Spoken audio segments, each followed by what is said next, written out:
أعوذ بالله من الشيطان الرجيم. بسم الله الرحمن الرحيم. اقرأ باسم ربك الذي خلق خلق الإنسان من علق اقرأ وربك الأكرم الذي علم بالقلم علم الإنسان ما لم يعلم. حضرات گرامی، اس سے پہلے کے جمعات میں اسلامی گھر کیسا ہونا چاہیے، گھروں میں اسلامی ماحول کیسے پیدا کرنا چاہیے، اس تعلق سے چند اہم چیزیں میں نے آپ کے سامنے رکھی ہیں۔ گزشتہ جمعات میں اس سلسلے میں جو ہدایات گزری ہیں وہ 5 ہدایتیں تھیں۔ سب سے پہلی ہدایت یہ تھی کہ گھروں کو مسجد کے قریب رکھنا چاہیے۔ دوسری ہدایت یہ تھی کہ اپنے پڑوسی کا صحیح انتخاب کیا جانا چاہیے۔ تیسری ہدایت یہ تھی کہ انسان اپنے گھر کو ہر طرح کی اسلامی مخالفت سے محفوظ رکھے، جو بھی شریعت کے خلاف چیزیں ہوں ان چیزوں کو گھروں کے اندر نہ رکھے۔ چوتھی جو چیز تھی وہ یہ کہ گھروں کو ذکر اور اذکار کے ذریعے سے آباد رکھا جائے، عورتیں بھی خواتین بھی ذکر و اذکار سے گھر کو آباد کریں اور مرد بھی ذکر و اذکار کے ذریعے سے گھر کو آباد کریں۔ اور 5ویں جو چیز ذکر کی گئی تھی وہ یہ کہ گھر کے اندر جو بھی چیز ہو رہی ہے، جو بھی ایکٹیویٹی ہو رہی ہے، چاہے وہ لباس کو لے کر کے ہو، کھانے پینے کے طور طریقوں کو لے کر کے ہو، یہ ساری چیزیں ہماری کتاب و سنت کے مطابق ہونا چاہیے۔ ہمیں علم حاصل کرنا چاہیے اور اس علم کے مطابق ہمیں گھروں پر ان چیزوں پر عمل کرنا چاہیے۔ یہ 5 اہم چیزیں میں نے اس سے پہلے کے جمعات میں آپ کے سامنے رکھی۔ چند اور اہم چیزیں ہیں، انشاءاللہ اس جمعے میں آپ کے سامنے اس کو ذکر کرنے کی کوشش کروں گا۔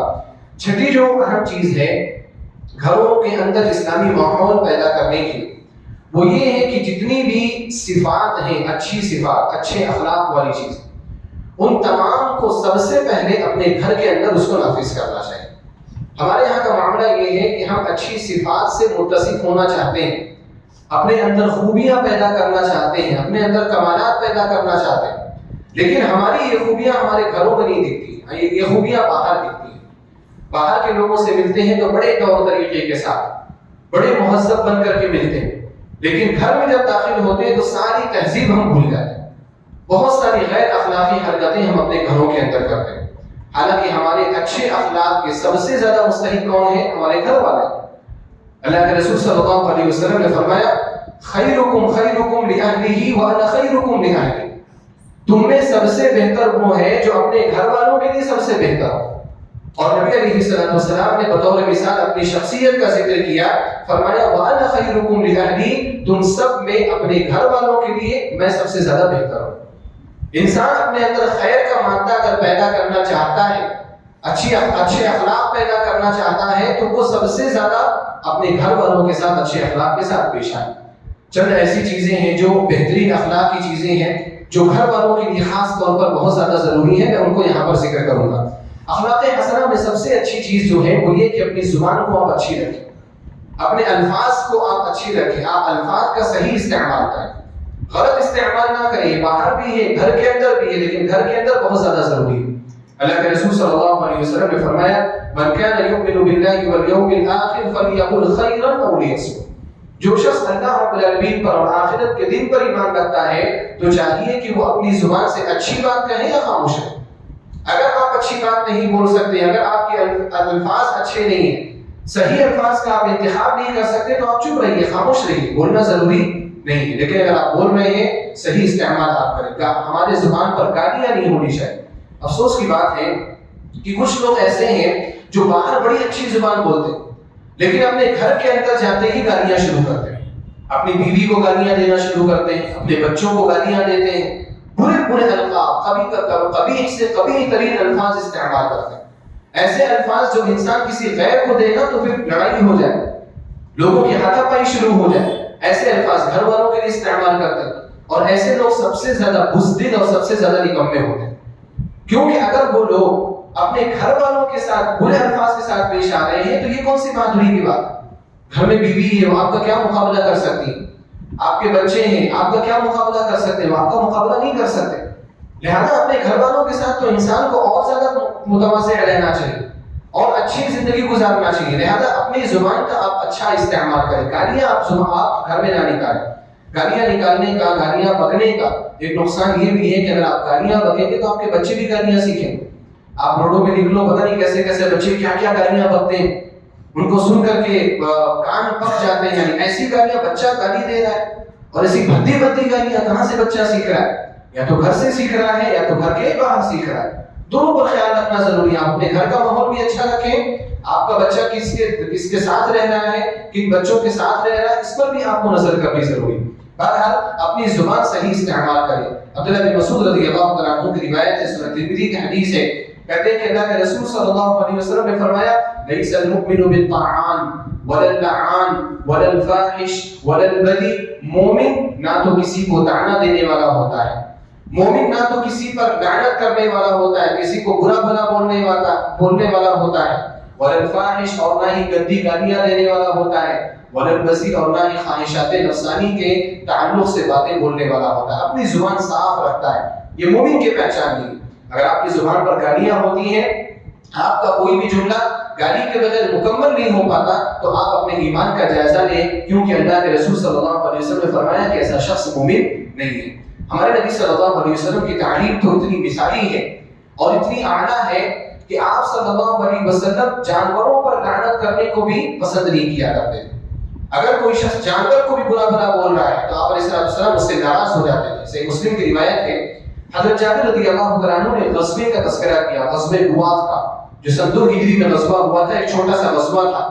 اللہ کے رسول صلی اللہ علیہ وسلم حمدی الجہنی کے تعاقب میں اس کا پیچھا کرنے کے لیے نکلے تھے.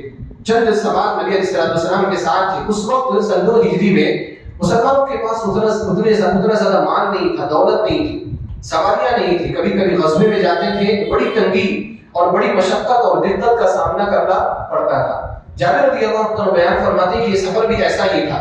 سواریوں کی اتنی قلت، اتنی تنگی تھی کہ ایک ایک اونٹ پر 4 5 6 لوگ باری باری سوار ہوا کرتے تھے. یعنی ایک اونٹ کے لیے 5 6 لوگ منتخب ہو جاتے تھے اور باری باری وہ اس پر سوار ہوتے تھے. ایک آدمی بیٹھتا تھا، تھوڑی دور چلتا تھا، وہ اترتا تھا، دوسرا بیٹھتا تھا. اس طرح سے لوگ سفر کو طے کر رہے تھے. جابر رضی اللہ عنہ بیان فرماتے ہیں کہ آگے چل کر کے ایک انصاری شخص کی باری آئی اونٹ پر بیٹھنے کی. چنانچہ جب وہ اونٹ پر اس نے اونٹ کو بیٹھایا پہلے اور اس کے اوپر سوار ہوا، اور سوار ہونے کے بعد اونٹ کو اٹھایا، اونٹ چلنے لگا. لیکن اب باری باری سے مسلسل اونٹ چل رہا ہے اور 5 6 لوگ ایک ایک کر کے اس پر سوار ہو رہے، تو اونٹ تو تھک جائے گا، جانور ہے، کتنا مشقت وہ برداشت کرے گا. تو وہ اونٹ جو ہے وہ تھوڑا سا سلو چل رہا تھا، آہستہ چل رہا تھا. تو یہ جو ان کی بہت دیر کے بعد باری آئی تھی، ان کو بھی پیدل چلتے چلتے ان کا بھی تھوڑا سا پارا ہائی ہوا ہوگا. تو انہوں نے اونٹ کو ڈانٹا اور کہا ڈانٹتے ہوئے، شک لعنت اللہ، یعنی شک جو بولتے تھے، یعنی اونٹ کو آگے بڑھانے کے لیے کہ آگے بڑھو، تیز کرو، اللہ تجھ پر لعنت کرے. اللہ کے رسول صلی اللہ علیہ وسلم نے اونٹ پر کی گئی اس لعنت کو سنا. آپ علیہ السلام نے فوراً کہا، من هذا اللاعن بعیدہ، کون ہے جس نے اپنے اونٹ کو گالی دی، اپنے جانور کو گالی دی. اللہ کے رسول صلی اللہ علیہ وسلم کے سوال پر انہوں نے کہا کہ اللہ کے رسول صلی اللہ علیہ وسلم میری زبان سے ہی نکل گیا. نبی علیہ السلام نے فرمایا، ان سے لعنو، اترو اس اونٹ سے. اگر تمہیں اس کو گالی دینا ہے، اس کو برا بھلا کہنا ہے، فلا تصحبنا بملعون، تو ایک ملعون جانور کے ساتھ تم ہمارے ساتھ نہیں آ سکتے. ایک تو جانور تمہیں اپنی پیٹھ پر سوار کر رہا ہے، لے کر کے جا رہا ہے، اور تم اس کو برا بھلا کہہ رہے ہو، تم اس کو بھدی بھدی باتیں بول رہے ہو، لعنت اللہ کہہ رہے ہو. اس کے بعد نبی علیہ السلام نے صحابہ کرام کو مخاطب ہو کر کے کہا، لا تدعوا علی انفسکم، دیکھو کبھی بھی اپنے آپ کے لیے بد دعا مت کیا کرو. ولا تدعوا علی اموالکم، کبھی بھی اپنے مال کے خلاف بد دعا مت کیا کرو. ولا تدعوا علی اولادکم، کبھی اپنے اولاد کے حق میں بد دعا مت کیا کرو. لا توافقوا ساعۃ، کہیں ایسا نہ ہو کہ تمہاری وہ بد دعا اس گھڑی کو پالے جس گھڑی میں اللہ سبحانہ و تعالیٰ دعاؤں کو سنتا ہے، فَيَسْتَجِيبَ لَكُمْ، اور تمہاری اس دعا کو سن لے تو تمہاری آفت خود تمہارے سر پر آ جائے. صحیح مسلم کی روایت کے مطابق نبی علیہ السلام نے ان کو منع کیا کہ آپ جانور پر بھی لعنت نہیں کر سکتے، اور کیا کہا کہ یہ جو جانور ہے اس پر تم سواری کر رہے ہو، اس سے تم فائدہ اٹھا رہے. تو انسان جس کے ساتھ مل کر کے رہ رہا ہے، جو لوگ اس کو فائدہ پہنچا رہے ہیں، ان کو اگر برا بھلا کہتا ہے تو یہ بڑی احمقانہ بات ہے. گھر والوں کے ساتھ بیوی ہے، بیوی سے آپ کے فوائد جڑے ہوئے، بچے ہیں، وہ بچے آپ کی آنکھوں کی ٹھنڈک ہیں، ایسے بچوں کو اگر آپ برا بھلا بولیں گے تو گھر کا ماحول کیسے اچھا رہے گا؟ لہذا اخلاقی صفات میں یہ بہترین صفت پیدا کرنے کی ضرورت ہے کہ اپنی زبان کا آپ صحیح استعمال کریں، اچھا استعمال کریں، اچھی باتیں بولیں، اچھی تربیت اپنے گھر کے لوگوں کی کریں۔ اخلاقی صفات میں سے ایک صفت یہ بھی ہے کہ انسان ہمیشہ سچ بولے، جھوٹ نہ بولے۔ سچ بولنا یہ ہمیشہ انسان کو فائدہ دیتا ہے، فائدہ دیر صحیح لیکن فائدہ ضرور ملتا ہے، اور جھوٹ یہ نقصان ضرور پہنچاتا ہے دیر سے۔ کبھی کبھار جھوٹ بول کر کے وقتی طور پر فائدہ نظر آتا ہے، لیکن یہ جھوٹ جو ہے وہ انسان کو آگے چل کر کے مشکلات میں ڈال دیتا ہے، آگے چل کر کے مشکلات کو کھڑی کر دیتا ہے۔ لہذا انسان کو چاہیے کہ ہمیشہ اپنی زبان صحیح استعمال کرے، ہمیشہ سچ بولے، حق بولے۔ اللہ کے رسول صلی اللہ علیہ وسلم نے فرمایا علیکم بالصدق، اے لوگوں سچائی کو اختیار کیا کرو، فإن الصدق يهدي إلى البر، سچ بولو گے نیکیوں کا راستہ کھلے گا، وإن البر يهدي إلى الجنة، اور نیکیوں کا جب راستہ تمہارے لیے کھلے گا تو یہ راستہ جنت تک جائے گا۔ اور فرمایا کہ وإن الرجل لا يصدق حتى يكتب عند الله صديقا، انسان سچ بولتا ہے، سچ بولنے کی کوشش کرتا ہے یہاں تک کہ اللہ رب العالمین کے اس کو صدیق لکھ دیا جاتا ہے، یہ لکھ دیا جاتا ہے کہ یہ صدیق ہے۔ اور اس کے بعد آپ علیہ الصلوۃ والسلام نے فرمایا وَإِيَّاكُمْ وَالْكَذِبَ، اور جھوٹ سے ہمیشہ بچتے رہنا، فَإِنَّ الْكَذِبَ يَهْدِي إِلَى الْفُجُورِ، کیونکہ جھوٹ گناہوں کا راستہ کھولتا ہے، وَإِنَّ الْفُجُورَ يَهْدِي إِلَى النَّارِ، اور گناہوں کا راستہ جہنم تک جاتا ہے، وَإِنَّ الرَّجُلَ لَيَكْذِبُ، اور انسان جھوٹ بولتا رہتا ہے، بولتا رہتا ہے، حتی یکتب عند اللہ کذابا، یہاں تک کہ اللہ رب العالمین اس کا نام کذابین کی فہرست میں داخل کر دیتا ہے، یہ لکھ دیتا ہے یہ کذاب ہے، یہ مکار ہے، یہ جھوٹا شخص ہے۔ اس لیے ہمیشہ انسان کو سچ بولنا چاہیے، یہ باہر بھی ہو، گھر کے اندر بھی ہو، اور گھر کے اندر تو سچ بہت زیادہ ضروری ہے، کیونکہ اگر کبھی بیوی نے شوہر سے جھوٹ بولا، کبھی شوہر نے بیوی سے جھوٹ بولا، اور وہ جھوٹ وقت رہتے ظاہر ہو گیا، تو میاں بیوی کا جو بہترین اور مضبوط رشتہ ہے اس رشتے کے اندر دراڑیں پیدا ہو جاتی ہیں، ایسی دراڑیں پیدا ہو جاتی ہیں کہ خلع تک مسئلہ، طلاق تک مسئلہ پہنچ جاتا ہے، یا اگر وہاں تک مسئلہ نہ پہنچے تو کم سے کم زندگی گزارنا مشکل ہوتا ہے، کیونکہ بھروسہ نہیں رہتا ہے ایک دوسرے پر۔ جب انسان بھروسہ کرتا ہے تو زندگی سکون میں رہتی ہے، آپ بے فکر ہو کر کے کہیں بھی جا سکتے ہیں، بے فکر ہو کر کے بیوی بھی اپنے کاموں میں مشغول رہ سکتی ہے، لیکن دونوں میں سے کسی ایک کو اگر شبہ پیدا ہو گیا تو نہ تو شوہر چین کی نیند یا چین کی زندگی حاصل کر سکتا ہے، اور نہ بیوی ہی چین سے اپنے کام کر سکتی ہے۔ اس لیے ہمیشہ سچ بولنا چاہیے۔ اللہ کے رسول صلی اللہ علیہ وسلم کی زندگی میں اس کے بڑے نمونے ملتے ہیں۔ نبی علیہ السلام ہمیشہ سچ بولتے تھے، ازواج مطہرات رضی اللہ تعالی عنہم بھی ہمیشہ سچ کہا کرتی تھی۔ بخاری میں جو روایت ہے، عائشہ رضی اللہ تعالی عنہا نے جب نبی علیہ السلام کا پیچھا کیا تھا، پوری تفصیل عائشہ رضی اللہ تعالی عنہا نے خود بتایا۔ انہوں نے کہا کہ ایک مرتبہ اللہ کے رسول صلی اللہ علیہ وسلم ہمارے گھر میں تھے، اور اچانک جب گھر میں تھے آپ لیٹنے کے بعد نبی علیہ السلام چپکے سے اٹھے، اپنی چادر لی، اور اپنی چادر لے کر کے چپکے سے آپ نکلے، آہستہ سے آپ نے دروازہ کھولا اور آہستہ سے دروازہ کھول کر کے نکل گئے۔ عائشہ رضی اللہ تعالی عنہا کے ذہن میں شیطان نے وسوسہ پیدا کیا کہ کہیں نبی علیہ السلام کسی بیوی کے پاس تو نہیں گئے، حالانکہ آپ علیہ السلام ایسا نہیں کر سکتے تھے، جس عورت کی باری ہے، جس کی باری ہے، آپ اسی کے پاس جائیں، لیکن شیطان ہے، وسوسہ پیدا کرتا ہے۔ صحابیات کے اور صحابہ کرام کے ذہن میں بھی وسوسے پیدا ہوتے ہیں۔ عائشہ رضی اللہ تعالی عنہا بھی اٹھی، کہتی ہے کہ میں اٹھی، میں نے اپنا دوپٹہ لیا اور اپنا نقاب پہنا، اپنے چہرے کو ڈھانپا، اپنے جسم کو ڈھانپا، اور میں نبی علیہ السلام کے پیچھے نکلی۔ اللہ کے رسول صلی اللہ علیہ وسلم حجرے سے نکل کر کے سامنے جو قریب میں بقیع قبرستان ہے، آپ علیہ السلام ادھر جاتے ہیں۔ عائشہ رضی اللہ تعالی عنہا بھی پیچھے جاتی ہے۔ عائشہ رضی اللہ تعالی عنہا نے دیکھا نبی علیہ السلام کو کہ آپ کھڑے ہیں، اور آپ کھڑے ہو کر کے بقیع قبرستان والوں کے لیے دعا کر رہے ہیں۔ عائشہ رضی اللہ تعالی عنہا بھی پیچھے کھڑی رہی، دیکھتی رہی۔ نبی علیہ السلام بہت دیر تک کھڑے رہے، اور اس کے بعد پھر جب آپ نے دعا مکمل کی، آپ نے واپس ہونا چاہا، جیسے واپس پلٹے عائشہ رضی اللہ تعالی عنہا بھی وہاں سے نکلی، لیکن نبی علیہ السلام کی نظر ان پر پڑ گئی تھی، ان پر تو نہیں پڑی تھی، ان کے سائے پر پڑی تھی، ان کے سائے کو دیکھ لیا تھا، اور آپ کو یہ شبہ ہوا کہ کوئی ہے جو میرا پیچھا کر رہا ہے۔ نبی علیہ السلام کی جب اس سائے پر نظر پڑی تو آپ آہستہ چل رہے تھے شروع میں، عائشہ رضی اللہ تعالی عنہا بھی آہستہ جا رہی تھی، لیکن نبی علیہ السلام نے تھوڑی سی اپنی رفتار بڑھا دی۔ عائشہ رضی اللہ تعالی عنہا نے بھی تھوڑی سی اپنی رفتار بڑھائی۔ پھر نبی علیہ السلام کو شبہ ہوا کون ہے جو جاسوسی کر رہا ہے، شبہ ہوا مدینہ میں کون آیا ہے رات کے موقع پر، کوئی بھی ہو سکتا ہے، دشمنوں میں سے بھی ہو سکتا ہے۔ نبی علیہ السلام اور تیز بھاگے، عائشہ رضی اللہ تعالیٰ عنہ اور تیز بھاگی، پھر نبی صلی اللہ علیہ وسلم دوڑنے لگے، عائشہ رضی اللہ تعالیٰ عنہ بھی دوڑنے لگی، اور پھر وہ جا کر کے کمرے میں گئی، عائشہ رضی اللہ تعالیٰ عنہ جلدی سے دروازہ بند کیا اور اپنے بستر پر آ کر کے لیٹ گئی۔ نبی علیہ السلام آئے اور آنے کے بعد عائشہ رضی اللہ تعالیٰ عنہ کے پاس پہنچے، دیکھا کہ سانس پھول رہی ہے۔ عائشہ رضی اللہ تعالیٰ عنہ سے کہا ما لکی خشیہ وابیہ، کیا ہوا، آپ کی سانس کیوں پھول رہی ہے؟ عائشہ رضی اللہ تعالیٰ عنہ نے کہا لا شیء، نتھنگ، کچھ بھی نہیں، کوئی معاملہ نہیں۔ نبی علیہ السلام نے تھوڑا سختی سے کہا لتخبرینی او لیخبرنی اللطیف الخبیر، آپ مجھے بتاتی ہو کہ مجھے اللہ جو لطیف خبیر ہے وہ مجھے بتائے، آپ مجھے بتاؤ کیا معاملہ ہے۔ اللہ کے رسول صلی اللہ علیہ وسلم نے جب یہ جملہ کہا، عائشہ رضی اللہ تعالیٰ عنہ نے پوری خبر سنا، پوری خبر، یعنی اے ٹو زیڈ جو بھی ہوا تھا، ان کے ذہن میں جو وسوسہ آیا تھا وہ بھی سنایا۔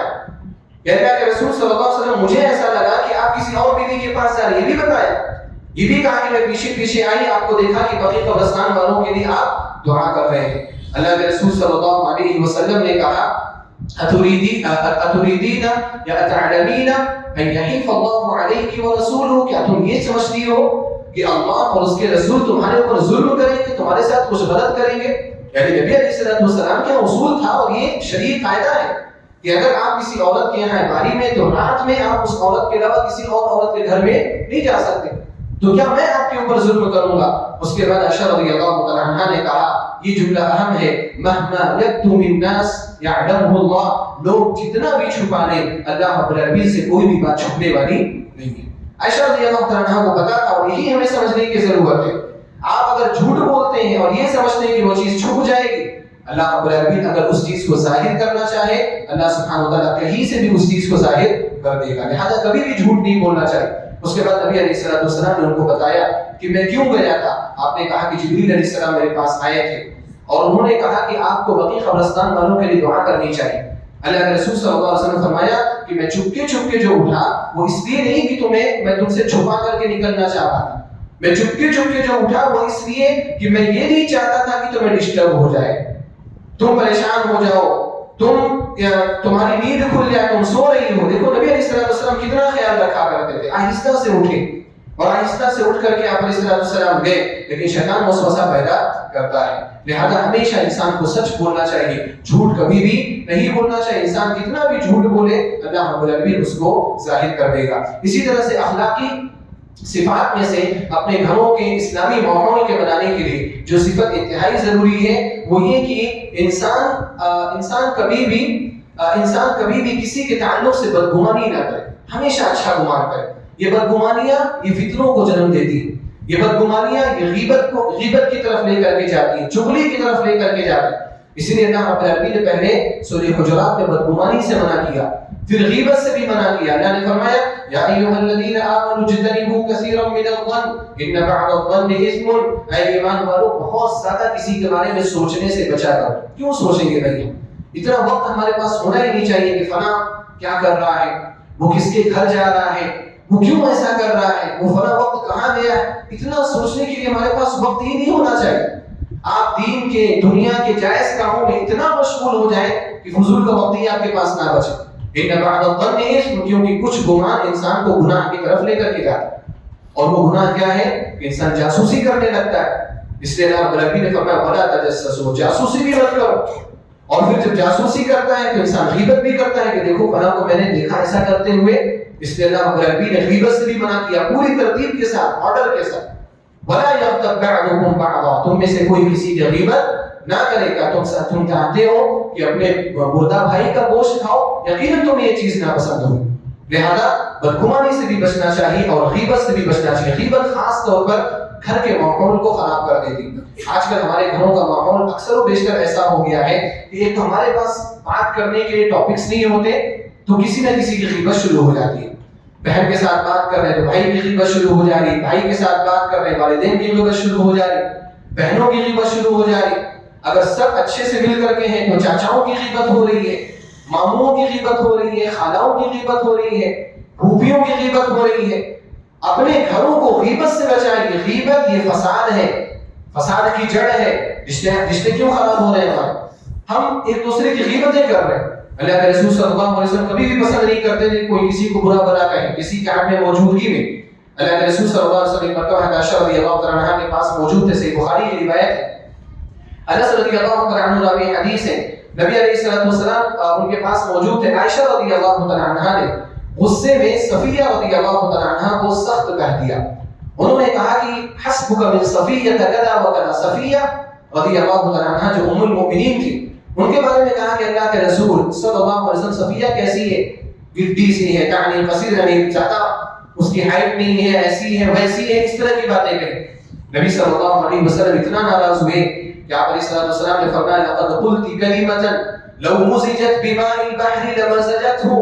عائشہ تم نے ایک ایسی بات کہی ہے کہ اگر اس بات کو پورے سمندر میں ملا دیا جائے تو یہ تمہاری بات پورے سمندر کو کڑوا کر کے رکھ دے.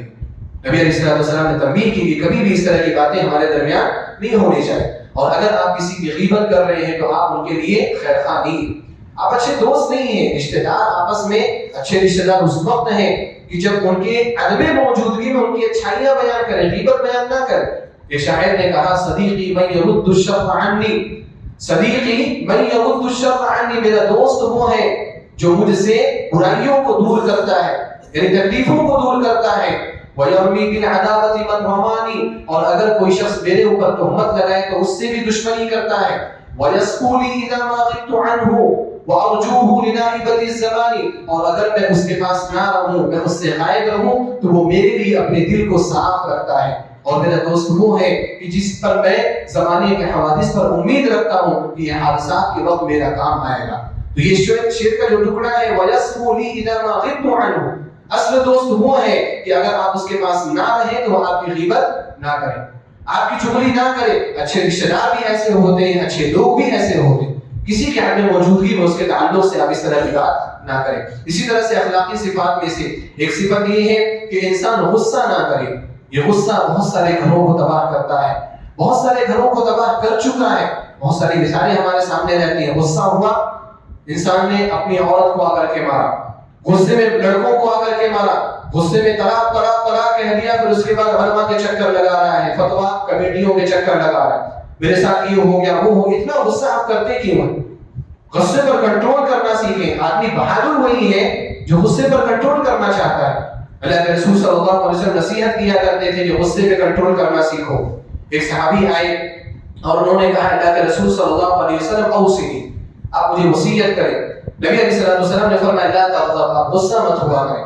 انہوں نے پھر کہا کہ اللہ کے رسول صلی اللہ علیہ وسلم کوئی دوسری وصیت کریں. آپ علیہ السلام نے کہا لا تغضب، آپ غصہ مت ہوا کریں. پھر کہا کوئی اور تیسری نے وصیت کرے لا تغضب، غصہ مت ہوا کرے. 3 مرتبہ وصیت کے مطابق نبی علیہ السلام نے ان کو غصہ نہ کرنے کی وصیت کی.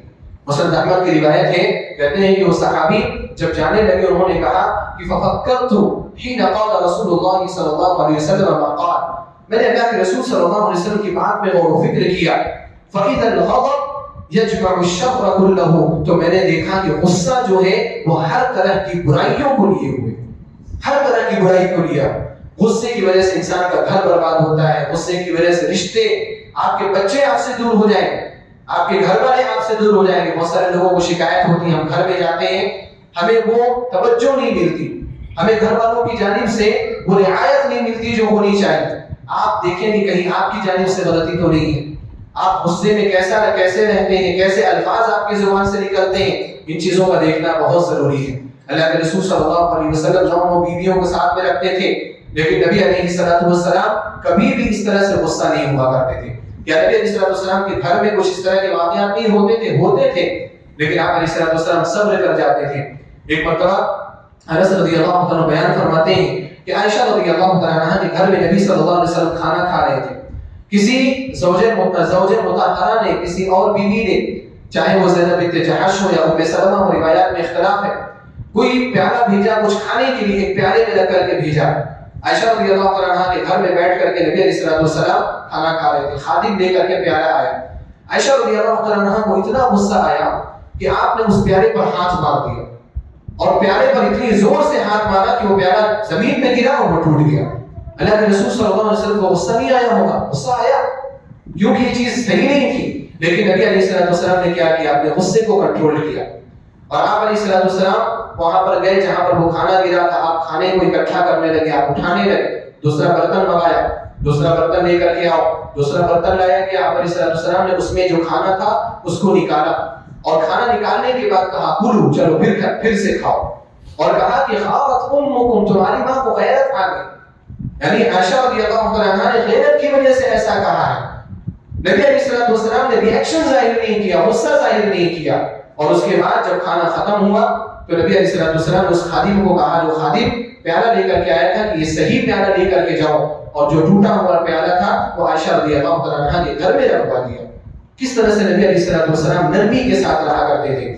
اسی طرح سے خدیجہ رضی اللہ عنہا کا ذکر نبی علیہ السلام کرتے تھے تو عائشہ رضی اللہ عنہا ناراض ہو جایا کرتی تھی. جیسے مسلم کی روایت ہے, کہتی ہے کہ ایک مرتبہ نبی علیہ السلام کا معمول کے مطابق بکری ذبح کی گئی.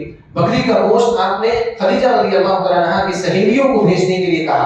عائشہ رضی اللہ عنہا کہتی ہے کہ یہ چیز پہلے بھی ہو چکی تھی, لیکن اس پر اتنا غصہ آیا فاغضبته کہ میں نے نبی علیہ السلام کو بھی غصے میں کر دیا. یعنی خدیجہ رضی اللہ عنہا کے بارے میں ادھر ادھر کی باتیں بول کر کے, لیکن نبی علیہ السلام نے پلٹ کر کے کچھ بھی جواب نہیں دیا. آپ نے صرف ایک بات کہی, انی قد رزقت حبها, اے عائشہ خدیجہ رضی اللہ عنہا کی محبت مجھے رزق میں ملی. یعنی اللہ رب العالمین نے مجھے رزق کے طور پر وہ دیا ہے. تم کتنا بھی کہہ لو, میں ان کے تعلق سے اس طرح کے معاملات کرنے سے کبھی بھی باز نہیں. نبی علیہ السلام کے ساتھ اس طرح کے معاملات ہوتے تھے, لیکن آپ صبر کرتے تھے, کنٹرول کرتے تھے. کنٹرول کرنا سیکھیں غصے پر. آپ غصہ ہو جاتے ہیں, آفس میں آپ کا باس نکال کر کے بھگا دیتا ہے, آپ کو فائر کر دیتا ہے. پھر کیا ہوتا ہے, پھر ادھر ادھر کی کمپنیوں میں آپ جا کر کے اپنے ریزیوم پیش کرتے ہیں, انٹرویوز دیتے ہیں, بہت ساری پریشانیوں کا شکار ہونا پڑتا ہے, اور آپ کو لگتا ہے کہ میں نے خواہ میں غصہ کر دیا. لیکن گھر میں آپ اتنا غصہ کرتے ہیں, کبھی اس پر محاسبہ کرنے کا وقت نہیں ملتا. آپ نے کیسا سلوک کیا, کیسا برتاؤ کیا, کیسے الفاظ میں آپ نے بات کی, اس پر آپ ضرور غور کریں. ایک آخری بات بول کر کے میں اپنی بات ختم کروں گا. گھروں میں اسلامی ماحول پیدا کرنے کے لیے یہ بھی ضروری ہے کہ آپ دیکھیں کہ آپ کے گھر میں کون آ رہا ہے, کون بیٹھتا ہے, اس پر نظر رکھنا بہت ضروری ہے. بہت سارے اچھے لوگ آتے ہیں اور بہت اچھے لوگ آتے ہیں. اچھے لوگوں کا آنا ضروری ہے, علماء کا, صالحین کا, اچھی عورتوں کا, نیک عورتوں کا آنا ضروری ہے آپ کے گھر میں. لیکن یہاں پر آپ دیکھیں کہ کچھ مرد ایسے تو نہیں آ رہے ہیں جو آپ کا گھر تباہ کر رہے ہیں, کچھ عورتیں ایسی تو نہیں آ رہی جو آپ کا گھر تباہ کریں. مردوں کی بات جہاں تک ہے تو مردوں کی بات جب میں کر رہا ہوں تو محارم مراد ہے, غیر محرم تو اپنے گھر میں آ ہی نہیں سکتے. یعنی غیر محرم جن سے پردہ کرنا ضروری ہے وہ تو آپ کے گھر میں آنے ہی نہیں چاہیے. آئے لیکن وہ آپ کے صرف مہمان خانے میں رہیں یا آپ کے ہال میں بیٹھے رہیں, آپ کے گھر والوں کے ساتھ ان کا سلام نہ ہو, ان کا آمنا سامنا نہ ہو. لیکن جو لوگ محارم میں سے آ رہے ہیں ان پر بھی نظر رکھنا ضروری ہے. کچھ لوگ آتے ہیں آپ کی موجودگی میں, آپ کے عدم موجودگی میں گھر کا ماحول بڑا اچھا رہتا ہے, گھر کا ماحول تباہ کر کے چلے جاتے ہیں, برباد کر کے چلے جاتے ہیں. ایسے لوگوں پر نظر رکھنا ضروری ہے. اور ایسے لوگ آئے تو آپ ان کو منع کر دیں. اپنی بیوی کو بھی کہتے ہیں کہ ایسے لوگ ہمارے گھر میں نہیں آنا چاہیے, اور یہ شوہر کا حق ہے. اللہ کے رسول صلی اللہ علیہ وسلم نے اس کو حق کے طور پر ذکر کیا. صحیح مسلم کی روایت ہے, جابر رضی اللہ عنہ نے جب حج کا طریقہ بیان کیا کہ نبی علیہ السلام نے جو حج کیا اس میں حجۃ الوداع کا خطبہ بھی ذکر کیا. آپ علیہ السلام نے 1,24,000 صحابہ کرام کی موجودگی میں یہ خطبہ دیا. حجۃ الوداع کا خطبہ ہے, میدان عرفات میں کھڑے ہو کر کے آپ نے خطبہ دیا اور وہاں پر یہ حق ذکر کیا, وَلَكُمْ عَلَيْهِنَّ أَلَّا يُطِئْنَ فُرُوشَكُمْ أَحَدًا تَكْرَهُونَهُ. اور تمہارا حق بیویوں پر یہ ہے کہ تمہاری بیویاں تمہارے گھروں میں کسی ایسے شخص کو نہ آنے دیں جن کو تم ناپسند کرتے ہو. یہ شرعی کا پسندیدگی مراد ہے. ایسے ہی نہیں کبھی کبھار ہمارا کچھ معاملہ ہوا, ہم اپنے گھر میں اپنے سالے کو یا کسی اور کو آنے سے منع کر دیں, یہ چیز غلط ہے. بیوی کے رشتہ داروں کو آنے دینا چاہیے. لیکن اگر بیوی کے رشتہ دار آ رہے ہیں, آپ کے رشتہ دار آ رہے ہیں اور آپ کا گھر تباہ کر رہے ہیں, یہاں شرعی عذر ہے, آپ ان کو منع کر سکتے ہیں کہ ہمارے گھر میں نہیں آنا چاہیے. چاہے وہ ساس ہو, سسر ہو, کوئی بھی ہو, چاہے وہ آپ کا بھائی کیوں نہ ہو, آپ کے گھر والے کیوں نہ ہو, کوئی بھی ایسا شخص آپ کے گھر میں نہ آئے. اور ایسے لوگوں کو بھی نبی علیہ السلام نے سخت الفاظ سے یاد کیا. سنن داؤد کی روایت ہے, ابو ہریرہ رضی اللہ عنہ کی حدیث ہے, فرماتے ہیں نبی علیہ السلام, ليس منا من خبب امرأة على زوجها او عبدا على سيده. ہم میں سے وہ شخص نہیں ہے جو کسی عورت کو اس کے شوہر کے لیے خراب کر دے, کسی بیوی کو اس کے شوہر کے خلاف بھڑکائے, اور عبدا علی سیدہ, یا کسی غلام کو اس کے آقا کے خلاف بھڑکائے. یعنی بیوی کو الگ کر دے اور خادم کو الگ کر دے، غلام کو الگ کر دے، ایسے لوگ مسلمانوں کے طریقے پر نہیں ہے، ایسے لوگوں کو باز آ جانا چاہیے۔ ایک واقعہ بول کر کے اسی تعلق سے میں اپنی بات ختم کروں گا۔ ابو مسلم الخولانی کا واقعہ ہے جس کو ابو نعیم الاصفہانی رحمہ اللہ وغیرہ نے اپنی کتاب حلیۃ الاولیاء میں اور دیگر لوگوں نے ذکر کیا ہے کہ ابو مسلم الخولانی یہ مستجاب الدعوات میں سے تھے۔ امیر معاویہ رضی اللہ تعالیٰ عنہ کے زمانے میں مستجاب الدعوات یعنی ان کی جو بھی دعا ہوتی تھی قبول ہو جاتی تھی، گھر میں اچھا ماحول تھا، بیوی اچھے سے رہتی تھی، خوشی خوشی سب ایک طریقہ چلا آ رہا تھا۔ ابو مسلم الخولانی کا طریقہ یہ تھا کہ جب وہ اپنے مسجد سے یا باہر سے گھر آتے تھے تو گھر کے دروازے پر پہنچ کر کے اللہ اکبر کہتے تھے، اور ان کی بیوی اندر کھڑی ہو کر کے اللہ اکبر بولتی تھی، یعنی کہ میں نے سن لیا ہے کہ آپ آ رہے ہیں۔ اس سے اہل علم نے اور دوسری احادیث سے بھی اہل علم نے اخذ کیا ہے کہ آپ اپنے گھر میں بھی جا رہے ہیں نا تو فوراً ایسے ہی اچانک داخل نہیں ہو جانا چاہیے، اپنی بیوی کو آواز کر کے سلام کر کے کسی بھی طرح سے اطلاع دینا چاہیے کہ میں گھر میں آنے والا۔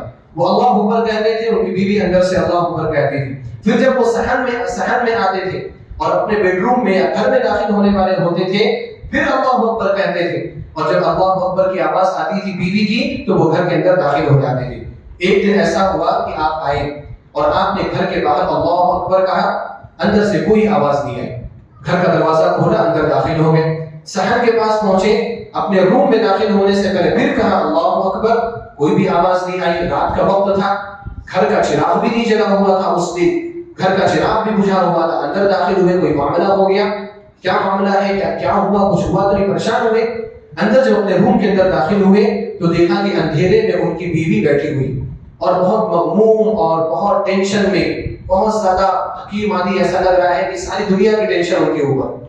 اب انہوں نے دیکھا کہ ان کی بیوی ٹینشن میں بیٹھ کر کے کچھ ایک لکڑی لے کر کے وہ کچھ دکھ رہی ہے یا گھڑ رہی ہے اپنے گھر کے فرش کو۔ تو مسلم الخولانی نے کہا کہ ماں کیا ہوا؟ تو انہوں نے کہا، یعنی ان کی بیوی نے کہا کہ میں نے سنا ہے کہ امیر معاویہ رضی اللہ تعالیٰ عنہ سے آپ کے اچھے تعلقات ہیں، اب اتنے اچھے تعلقات ہیں تو ہم ایسے گھر میں کیوں رہ رہے ہیں؟ ہمارے گھر میں کوئی خادم نہیں ہے، ہمارے گھر میں کوئی انتظام نہیں ہے، کچھ بھی نہیں ہے۔